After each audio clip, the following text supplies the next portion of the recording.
संसद में बजट सत्र का दूसरा सेशन शुरू हो गया है। यह 9 मार्च से 2 अप्रैल तक चलेगा। कुल 17 बैठकें होंगी। यह परंपरागत है, जब से संसद का गठन हुआ है और जब से संविधान को स्वीकार किया गया है, ऐसे ही बैठकें होते रहती हैं। लेकिन हम बात करने वाले हैं बिहार की राजनीति को लेकर।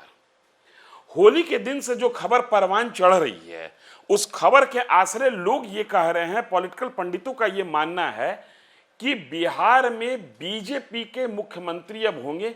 नीतीश कुमार राज्यसभा जाने वाले हैं। नीतीश कुमार ने राज्यसभा के लिए नॉमिनेशन पेपर दाखिल कर दिया है। 16 तारीख को परिणाम आ जाएगा और उस परिणाम के आने के बाद से ही ये कवायद शुरू हो जाएगी कि अगला मुख्यमंत्री होगा कौन। और इसका जवाब यह है कि अगला मुख्यमंत्री भाजपा के कोटे से होगा।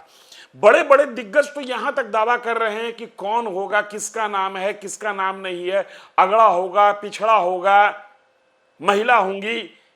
लेकिन इन तमाम चीजों के बीच अभी संसद के गलियारे से जो खबर निकल कर आ रही है, उस खबर को अगर डिकोड करने की कोशिश करें, उस खबर को अगर समझने की कोशिश करें, तो ये तमाम पॉलिटिकल पंडित जो कह रहे हैं कि अगला सीएम भाजपा का होगा, उस पर एक प्रश्न चिन्ह लगता है। जदयू के कार्यकारी राष्ट्रीय अध्यक्ष संजय झा, आप लोग सब उनको जानते हैं, नीतीश कुमार के बहुत करीबी हैं, ललन सिंह के बहुत करीबी हैं।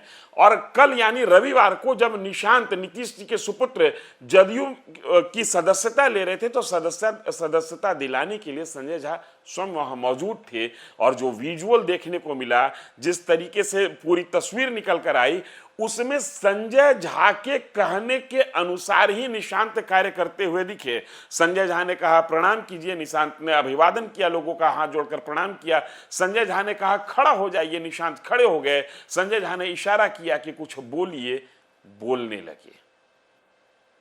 ललन सिंह के पैर भी छुए। उसी संजय झा से आज एक पत्रकार ने पूछा संसद के गलियारे में, संजय झा लोकसभा सदस्य भी हैं, कि अगला मुख्यमंत्री बिहार में बीजेपी का होगा या जदयू का होगा। जहां पर पॉलिटिकल पंडित स्पष्ट जवाब दे रहे हैं कि बीजेपी का होगा, जहां पर बीजेपी के नेता यह मान के चल रहे हैं कि कौन होगा कौन नहीं होगा, इस पर मंथन करना है, जहां पर नामों की चर्चा हो रही है, वहां पर संजय झा का जवाब है कि इस पर हम लोग मिल बैठकर तय करेंगे। अगर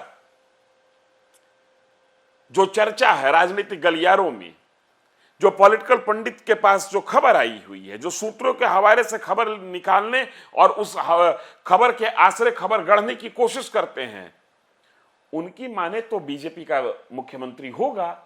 ये बातें तय हो चुकी हैं। दावा तो ये किया जा रहा है कि ये बातें तय हो चुकी है। और अगर ये बातें तय हो चुकी है, तो संजय झा को ये कहने में दिक्कत क्या है कि हाँ मुख्यमंत्री बीजेपी का होगा, कौन होगा इस पर हम लोग डिस्कस करेंगे। लेकिन सवाल ये था कि संजय झा से पूछा गया कि मुख्यमंत्री जदयू का होगा या बीजेपी का होगा। झटके में संजय झा जवाब देते हुए आगे बढ़ जाते हैं कि मुख्यमंत्री, इस विषय पर हम लोग बैठकर तय कर लेंगे। नीतीश कुमार संजय के नजरिए से ही, संजय की आंखों से ही दिल्ली देख रहे हैं। ये आज के संजय हैं, नीतीश कुमार को दिल्ली का हाल सुनाने वाले। और जो संजय का इशारा है, उस इशारे को अगर समझने की कोशिश करते हैं, तो अभी तक के मुख्यमंत्री किस पार्टी का होगा, इस पर फैसला नहीं हुआ है। और संभव है कि जदयू में जो आक्रोश उमड़ा है जदयू के कार्यकर्ताओं के बीच में नीतीश कुमार के सीएम की कुर्सी छोड़ने के बाद, उस आक्रोश को थामने के लिए हो सकता है कि बीजेपी की सहमति से यह फॉर्मूला निकल आए कि अभी कुछ दिन तक जदयू का ही मुख्यमंत्री हो, ताकि जदयू के कार्यकर्ता से लेकर जदयू के मतदाताओं को यह मैसेज जाए कि नीतीश कुमार को हटाया नहीं गया है, नीतीश कुमार से सत्ता छीनी नहीं जा रही है। सिर्फ रिप्लेसमेंट हो रहा है, क्योंकि नीतीश कुमार उम्र के उस पड़ाव पर आ गए हैं जहां पर वो इतनी बड़ी जिम्मेदारी संभालने में थोड़ा सा असहज हो रहे हैं। एक खबर संसद के गलियारे से, खबर बिहार विधानसभा में की अगली तस्वीर होगी क्या और विधानसभा का नेता होगा क्या कौन, इसको लेकर हम नजर बनाए हुए हैं।